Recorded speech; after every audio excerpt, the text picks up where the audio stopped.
Assalamualaikum warahmatullahi wabarakatuh. Saya Rifki Wavenirza dari 2TIE di mata kuliah Bengkel Pemrograman Framework 2. Pada kali ini saya akan menjelaskan tentang penggunaan git clone, kemudian ada penggunaan use effect menggunakan Axios, kemudian kita juga ada penggunaan link ke detail dari halaman menggunakan parameter. Oke, pertama-tama saya di sini akan menjelaskan terlebih dahulu bagaimana cara penggunaan git clone.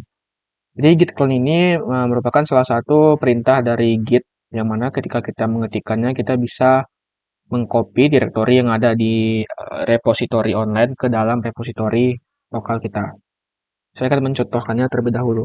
Di sini kita bisa mengambil code ataupun bisa kita copy aja dari sini. Kita bisa copy. Kemudian kita bisa buka di dalam folder mana kita ingin membuat ataupun mengclone repositori tersebut. Sebagai contoh, sini saya ingin membuatnya atau mengklonnya ke dalam new folder di sini. Dan saya bisa open terminal, lalu bisa ketikkan git clone, kemudian pastikan link tadi, lalu kita bisa tambahkan titik di belakangnya. Jadi titik ini berfungsi untuk agar kita ketika mengklon direktorinya, mengklon repositorinya, tidak beserta dengan direktorinya. Jadi kita hanya mengambil isi dalamnya saja. Seperti ini, kita langsung enter.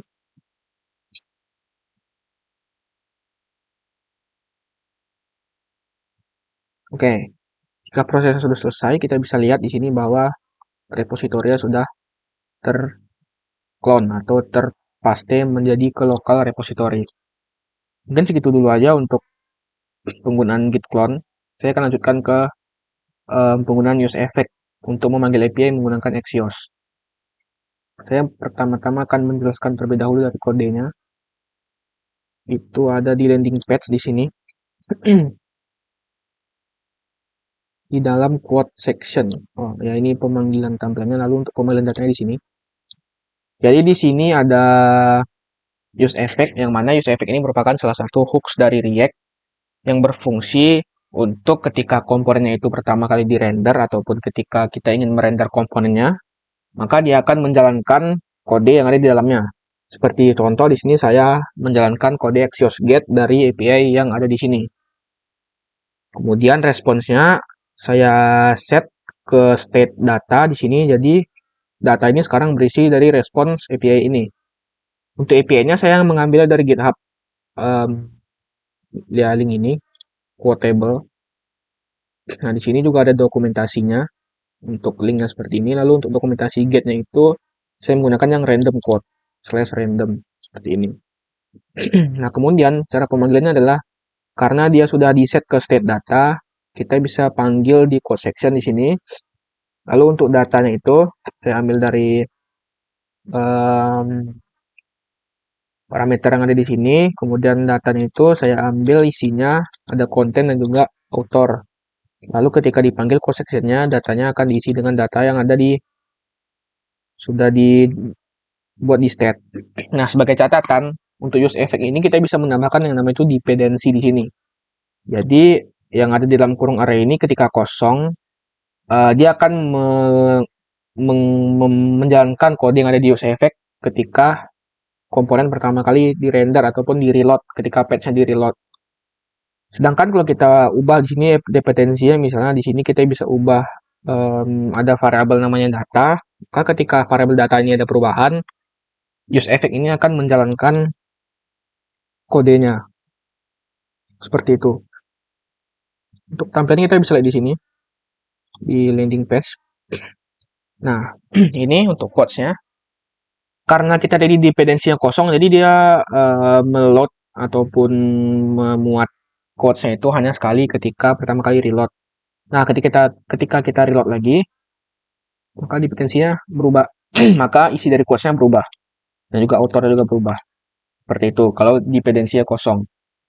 Nah, mungkin itu aja untuk penggunaan use effect menggunakan Axios untuk memanggil API. Selanjut ke penggunaan detail ataupun penggunaan halaman detail menggunakan use params dari React Router DOM. Pertama-tama itu saya menambahkan komponen. Di sini saya ada 4 komponen detail. Ada our team detail, career detail, booking detail, dan artikel detail. Nah, sebenarnya cara pemanggilannya sama semua. Itu dengan menambahkan tag lazy. Lalu untuk path-nya, kita bisa tambahkan titik dua slash titik dua ID, yang mana ini akan terbaca sebagai parameter dari linknya.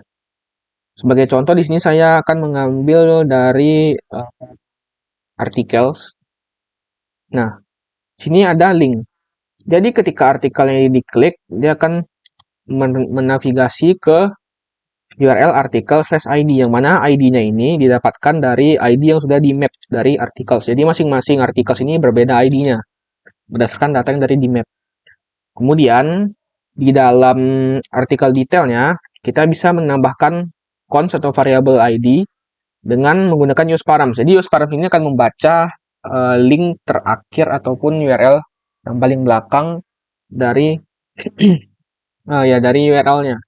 Jadi ketika yang di paling belakangnya itu adalah satu, maka dia akan terbaca sebagai satu, ataupun yang kita didefinisikan di pemanggilan path-nya seperti ini.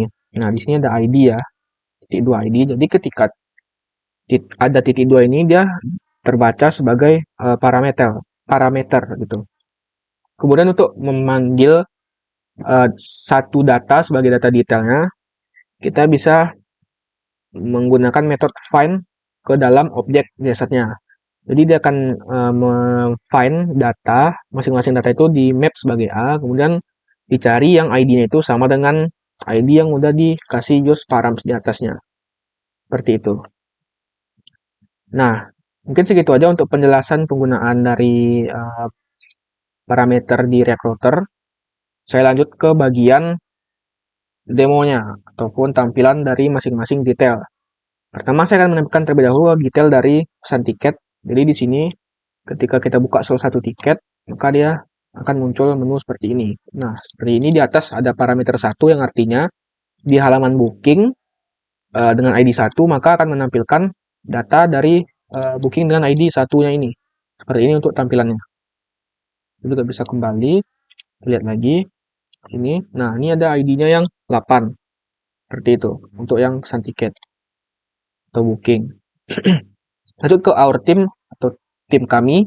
Sini ketika kita klik salah satu dari orang di sini atau tim di sini, kita bisa melihat detailnya. Jadi di sini ada alamatnya, ada emailnya, ada nomor telepon, skills, dan sosial medianya. Yang ketika kita buka, maka kita akan masuk ke dalam sosial medianya seperti itu. Lanjut, tim sudah, pesan tiket sudah. Kemudian ada di bagian karir. Nah, di sini ketika kita klik salah satu karir, maka akan muncul lowongannya seperti ini. Setelah front-end developer, lalu di sini ada domisilinya dan juga cara kerjanya. Di sini ada remote. Kemudian dia tuh full time, durasi kerjanya, lalu di sini ada deskripsinya dan persyaratannya. Dan juga ada tombol lamar sekarangnya. Seperti itu untuk detail dari karir. Sama seperti sebelumnya, di sini juga ada ID dari masing-masing karir. Itu ada karir 1, terus karir 2-nya seperti ini, karir 3 seperti ini. Oke. Yang terakhir itu ada di artikel. Nah, seperti ini untuk yang artikel. Ketika kita klik salah satu dari artikel ini, maka dia akan muncul artikelnya dengan ID 1. Juga yang lainnya gitu. Ada ID 2 dan seterusnya. Nah, untuk validasi ataupun pengecekan ketika ID-nya itu dimasukkan sembarang oleh orang-orang yang tidak bertanggung jawab, saya memasukkan nah gini, validasi seperti ini. Misalnya ketika kita masukkan ID sembarang dan ID-nya itu tidak ada, maka akan muncul halaman seperti ini, artikel tidak ditemukan. Begitu juga untuk yang pesan tiket. Ketika kita booking /12, akan muncul data tidak ditemukan. Lalu begitu juga untuk yang tim kami. Oh, 12 ada, 122. Nah, tidak ada, karena tidak ditemukan. Dan untuk karir juga harusnya seperti itu. Lowongan tidak ditemukan. Oke, mungkin segitu aja untuk demo dari use params-nya atau detail menggunakan parameter dari React Router DOM. Mungkin saya akan coba melihat dari Vercel apakah sudah sesuai dengan yang sudah saya tambahkan, yaitu dengan komit terakhir saya adalah add quotes dan detail. Nah, ketika kita klik di sini, ada ya quotes-nya masuk, kemudian untuk pesan tiketnya harusnya masuk. Nah, seperti ini. Kemudian juga untuk karir masuk, lalu untuk tim kami juga masuk, kemudian untuk artikel. Nah, masuk. Oke, mungkin sekian dulu penjelasan dari saya tentang Git clone. Lalu tadi juga ada penggunaan dari use effect dan juga yang terakhir ada parameter dari React Router DOM. Jika ada salah atau kurang mohon dimaafkan. Assalamualaikum warahmatullahi wabarakatuh.